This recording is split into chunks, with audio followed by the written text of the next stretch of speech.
Sam Fuqua, co-host of the program with Alexis Miles. Hi, Alexis. Hi, Sam.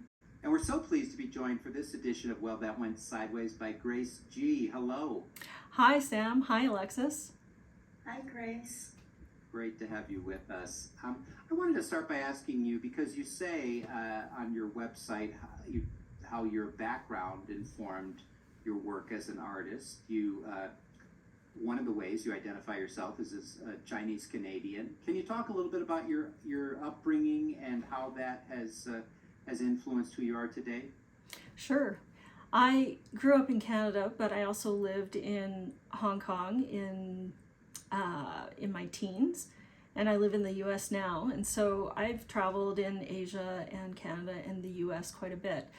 And I think the exposure I've had to people and cultures, different cultures, has really had me understand that no matter what our circumstances are, how we experience life is similar.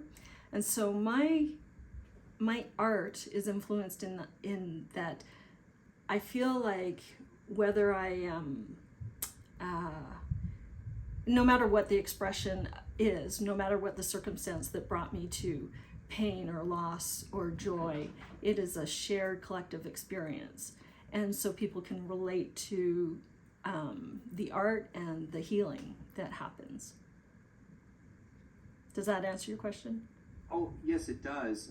What was it like being, was Canada a good place to grow up for someone who's Chinese Canadian? I think that it depends on where you are, just like it depends on where you are here in the U.S. So I did live in some places that were more difficult to live in as a Chinese person, and then places that were easier to live in. And they really did shape me in terms of who I am and how I navigate the world. A lot of the work that I'm doing right now currently is around diversity and equity, inclusion, and healing racism. So there is absolutely a direct connection between my experiences and wanting to heal that for myself, and then wanting to offer that to the collective to heal as well. And I'll just ask one, and then turn it over to you, Alexis. Is that okay? Sure. This is a very broad one, but so how do you use your art to heal racism? Well, that's a good question. I started a social justice healing art project called Bubbling Up. And I have fabricated these bubble-like forms for people to write their stories of discrimination or harassment on. And they represent the bubbles that some people who don't experience that discrimination live in. And so it really is about all the stuff that's bubbling up and also sort of bursting that bubble through this project, allowing people who are not part of the global majority to read these stories and be touched by them, to learn from them, and maybe even to find themselves within these stories and realize perhaps where they have misstepped unintentionally. I think there's a lot of microaggressions aren't understood to be microaggressions by both the receiver and the giver. And this project is one of those ways that I think can educate and inform. So for me, this is an opportunity for people to tell their stories. And in telling those stories, they understand that they are not alone when they read the other stories, and they get to express sometimes for the first time what has happened. And that seems to be a very common thing, is that people will say, I've never told this story before, and it's such a relief to tell it. Well, Grace, when I hear you describe that project, It reminds me a little bit of Me Too, the Me Too movement. Yeah. Because people telling the same story over and over and over seems to give it some weight, some gravitas, so that listeners begin to understand, oh, this is not just Grace's story or Alexis's story.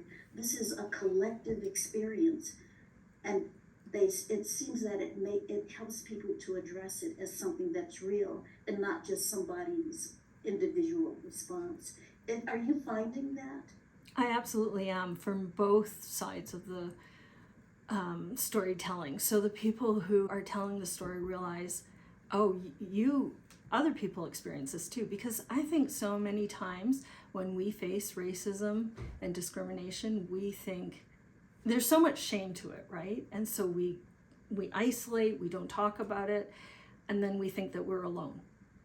And to see your story told by another person is community building, is healing, and it creates this conversation amongst people who are participating that is really beautiful.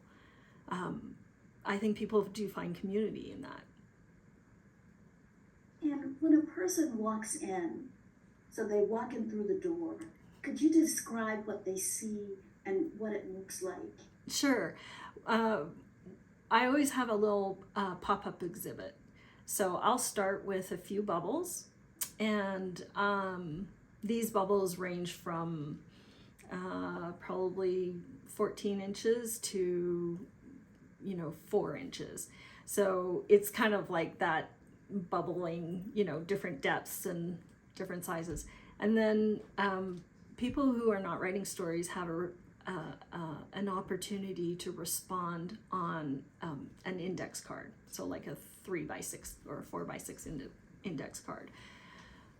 So those are interspersed within the bubbles. And also I take pictures of the people who write stories so that they, we can put a face to the story. It personalizes it. So mixed in with the bubbles are faces and responses. And I just have a little mini sort of exhibit up so that people know what they're walking into and what they're contributing to.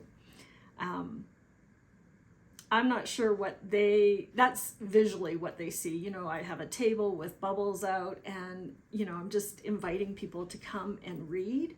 And then if they're so inspired, to write something, or, write 2 bubbles or 10 bubbles if they want. And what has been the response so far? Really positive. A lot of people engage. So I think there are definitely people who walk past. They do not want to engage in it at all. And then there are people who want to engage, and they are ones who will write long stories on bubbles, or short stories on bubbles.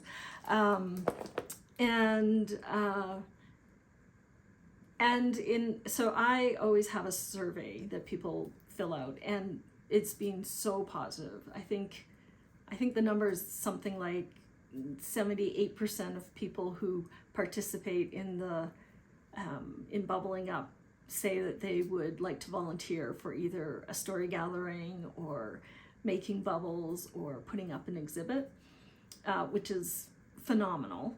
And I'm getting a lot of people who are spreading the word. So I think there's just a lot of engagement by a self-selected group of people. Let's just put it that way. How did you come upon the bubble as the vehicle, which is whimsical, but also speaks to, I live in Boulder, Colorado, for example, down the road from you, and we sometimes talk about the Boulder bubble, which, as I interpret that, is people who are largely white and affluent, kind of living in a bubble separate from the reality of our society. And that's, of course, maybe a very simplistic view of it, but that's kind of one bubble metaphor that is used in my town. Yeah, and you're exactly right.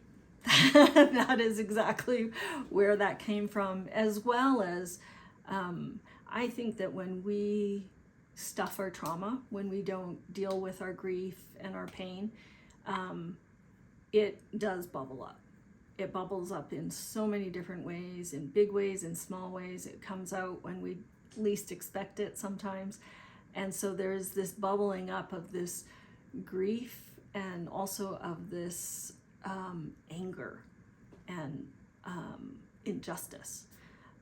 So it's both, right? It's that stuff that bubbles up, and it is bursting that bubble for people who are not experiencing it, who have said to me, "There's no racism in Boulder, is there?" So I really felt like creating a project like this that visually you can understand and is related to bursting the bubble would be received well. It's you get to read stories. You're not lectured at. There's no long book to read. Like, it's lived experience. So you get to take in what you take in, knowing that if you see a face, if you recognize a person on the wall, you know that there's stories on the wall too. And you don't know whose is who. So, I mean, this is what I wanted to do, was open up sort of what people walk around with that's invisible. And you may not be prepared to do this. I should have perhaps communicated to you in advance about it, but is there a story in a bubble you could read for us, and then a non-BIPOC person's response even? Absolutely. That'd be great. Well, so let me set that up, okay? Okay. Sure. Well, just to make this a little more real for our listeners, can you share with us one of the stories that is in one of the bubbles, and perhaps a response to that story? Absolutely, Sam. I have a few here. One of them right here is very simple. It says, "Why do you eat rice with everything?" And that's, there's so much comment around food. The smelliness or the non-smelliness, the what it is that we eat, that's a very common theme. But let me read this one. I constantly feel tokenized at work, as diversity, equity, and inclusion has become the next big trend to show off how progressive the institution is. To recruit more students, I am being invited to more meetings just for show. My voice remains in an echo chamber, and systemic issues are never addressed. Thank you for creating this space for community. That's one. Can I read this one as well? At 15, I had a huge crush on a white friend who came from a rich, affluent family. He liked me back, but didn't want to date me. I learned later that his parents didn't want him to date me and preferred him to date someone more appropriate, quote unquote appropriate, despite them telling me I was very bright, smart, and pretty girl. I carried that with me for a long time, believing that I would have to work twice as hard to overcome my quote unquote disadvantages, when really they were racist.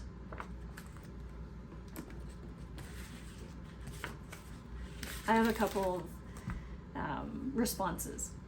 So this is, again, to for the listener to set the stage.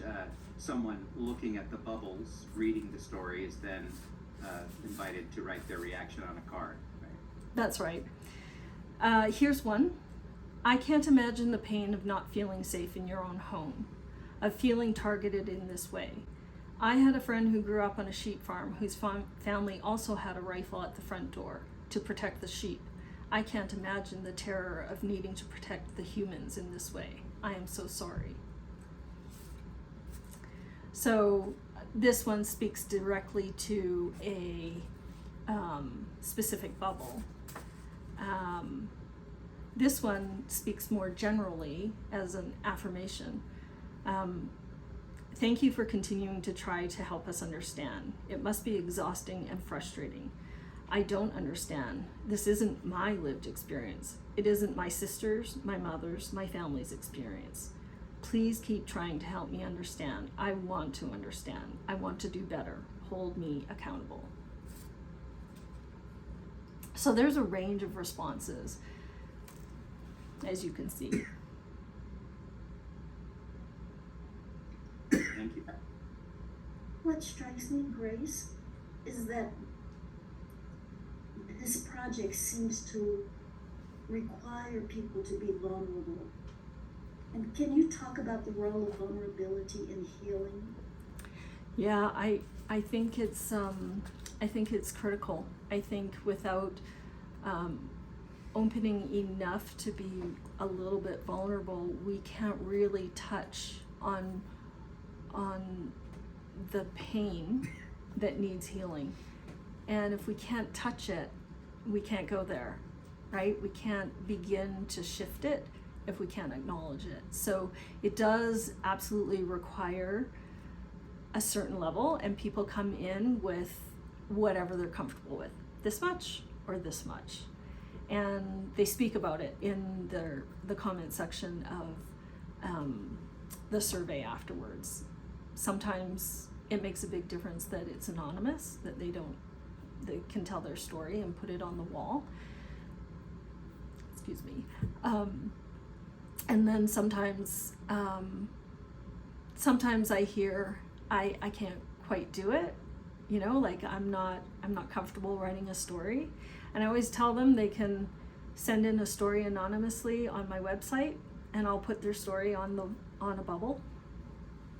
And so I think it speaks to that what I was talking about earlier, that some people just walk by because it is too much and they can't do it. But I want the opportunity to be there, and then they get to choose how vulnerable they are.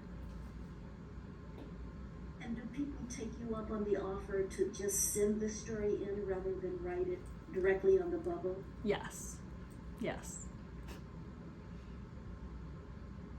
Sam, if you don't have a follow-up, I have a question.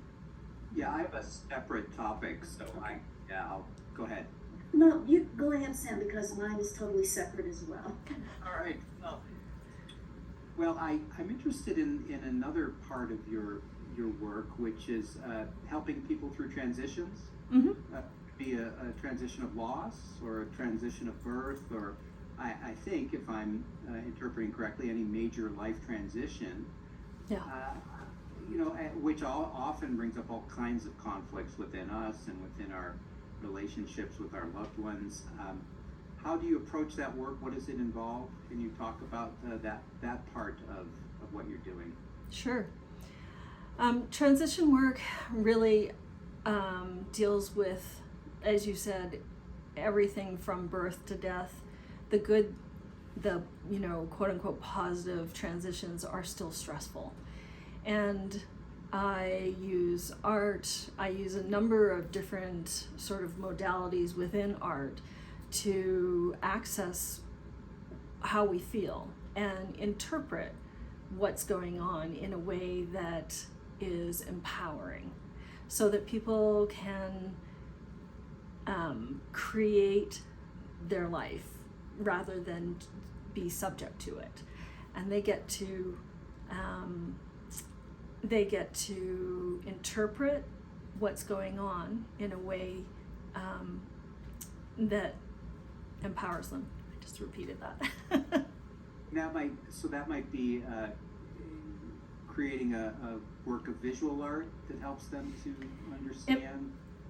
Yep, it might be writing, it might be creating visual art, it might be movement. It depends on what is asked for. I do a lot of work with actually somatic work and asking yourself, asking your body what is needed, and then going from there. So it's very personal because it's not one size fits all. Can you say a little bit more about that? Because some folks might not know the term somatic work and what the connection is there. Sure.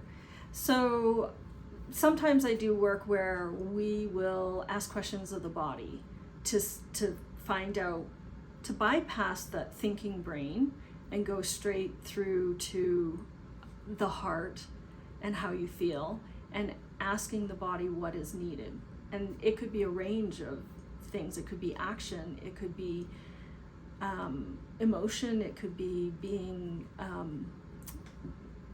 comforted by words or by any number of action, really, through art, through movement. And in that, we're sort of bypassing this cognitive piece that often tells us, based on society, what's needed. Oh, you need to rest. Well, maybe you don't need to rest. Maybe you really just need to acknowledge your feelings. Maybe you need to be with yourself.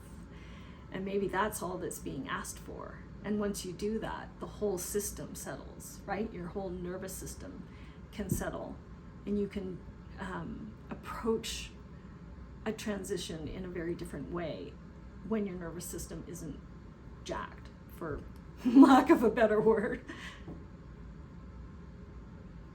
I mean, it definitely tracks with some of the other guests we've had on this program, who we've talked about the physical responses to conflict and how can we center ourselves in our bodies when we're in potentially very intense conflict with another person.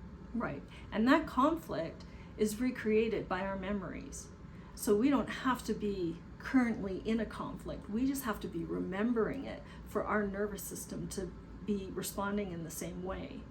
So to be able to breathe differently, to be able to, whatever it is that's needed to bring that down, and then to move forward with something that is healing, is that work of transitions. Thank you. Alexis, you're muted. Sorry.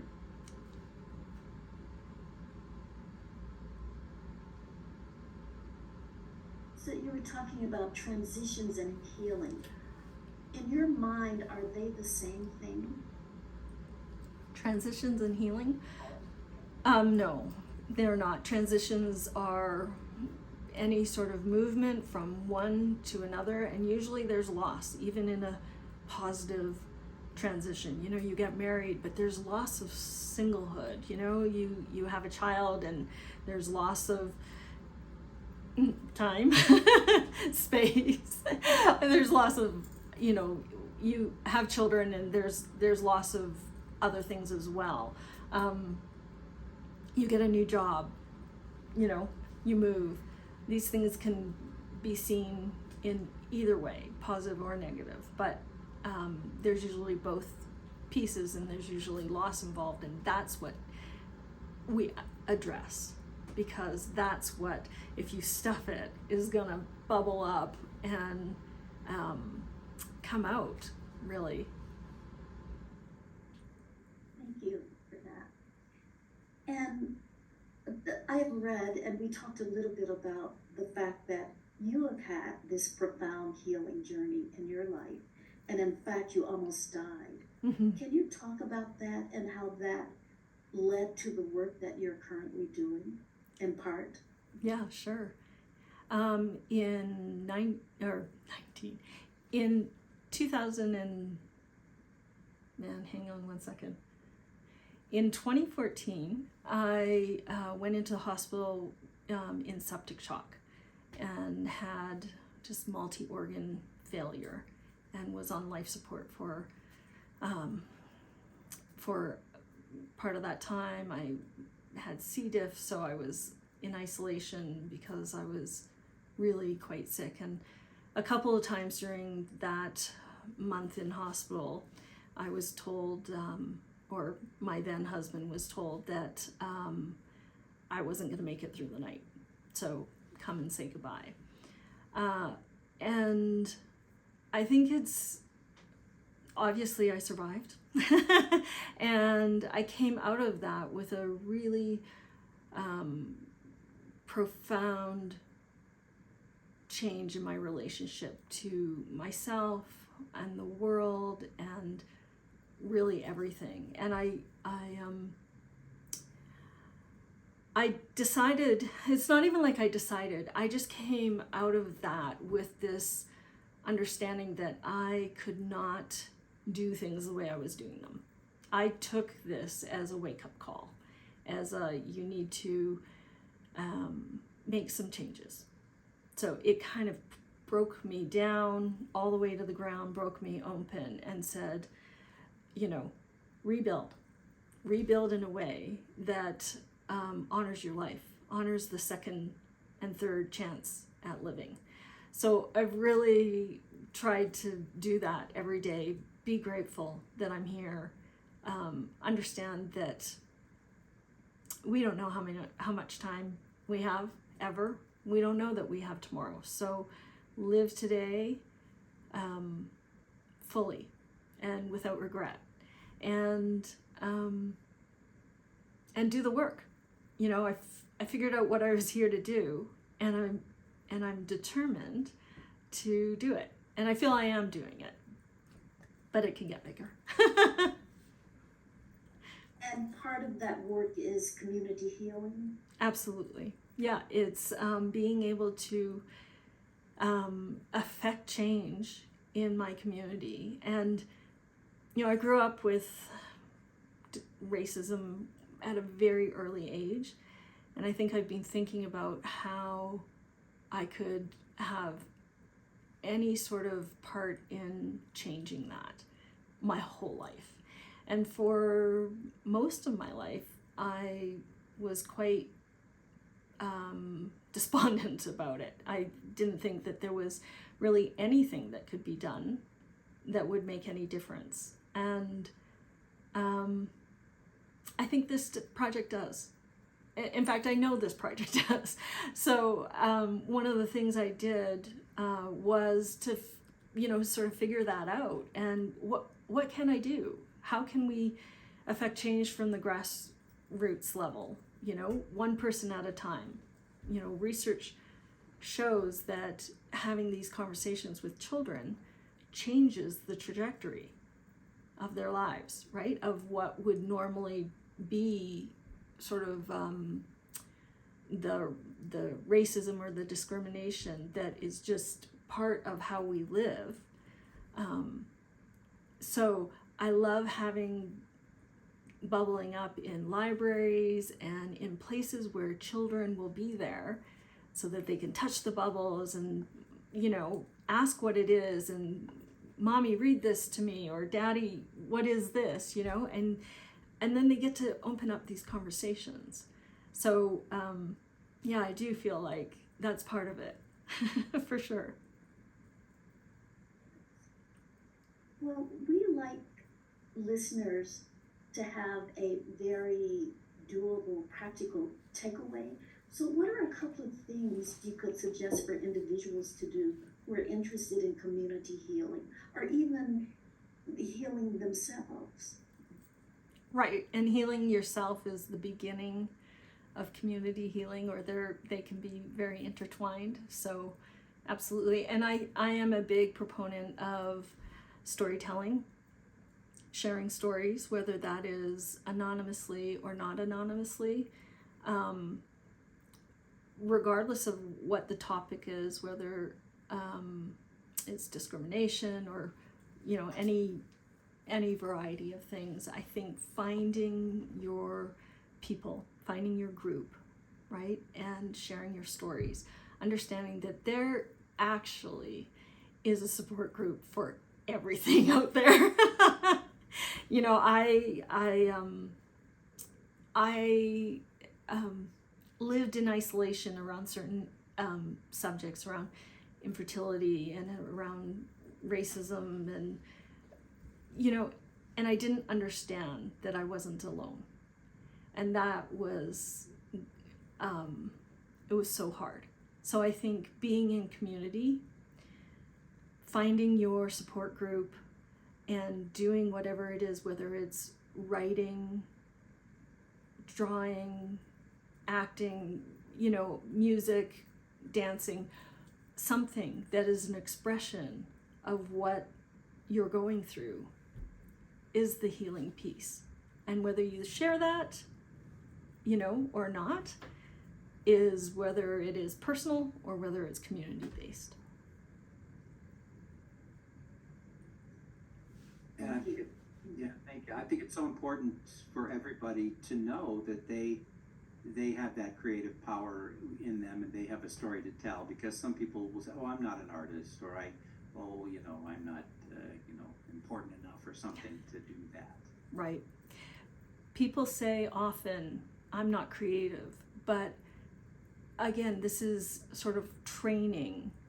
You know, it's kind of the same as I'm not pretty enough. You know, if there is only one standard and one mold, no, most of us will not fit into that. But the truth is, we live our lives creatively all the time. You know, creative problem solving, creative, you know, ways of speaking with people, our communication. And I would argue that everybody has creativity in them, and if they accepted that, it would come out. But as long as you say, I'm not creative, or I can't draw or dance or whatever, then you really can't. So yes, we absolutely have it in us to do this work.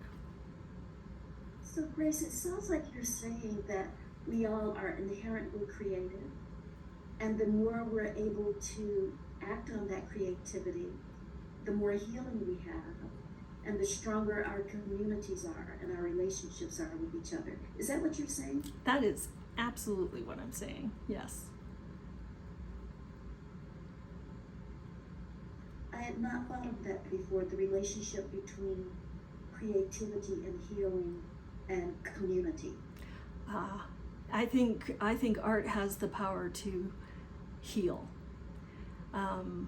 Partly in that way that we bypass our thinking brain, because we're so sort of like linear Cartesian, you know, cognitive, and to be able to bypass that to reach our feelings and touch our hearts, that is healing.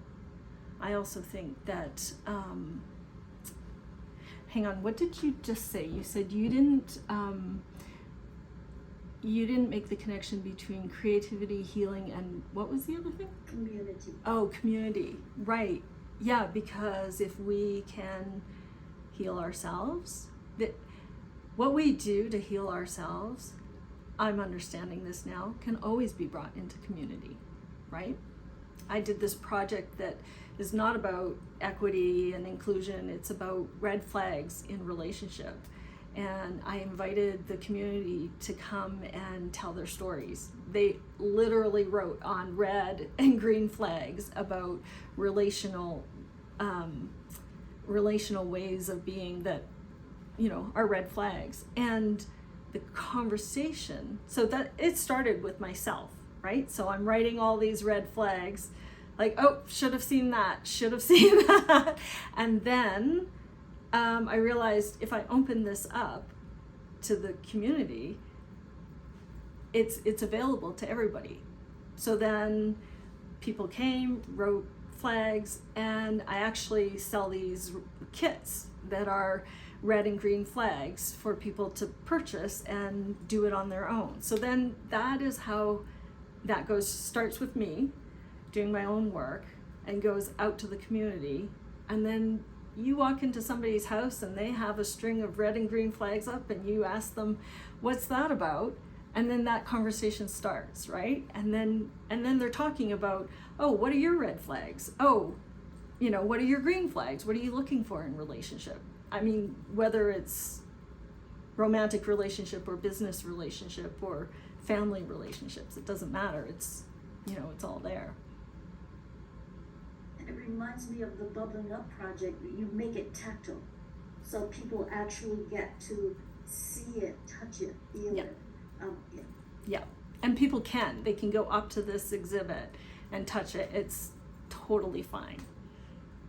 And so, just I want to make sure I understand it. So the red flags are things we look out for.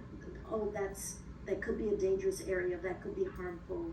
Yeah. And the green flags are the positives. Yeah. Oh, I should run in this direction. These are Yes. life Yes. supporting. Yes, like, oh, that's what I want. I'm looking for this. I'm looking for somebody who can communicate, who is honest. I'm not looking for somebody who lies.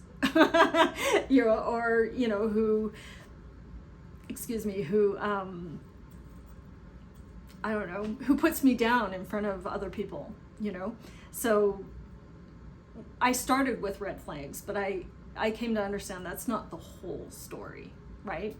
Every relationship is filled with red and green flags. Otherwise, we wouldn't have been there.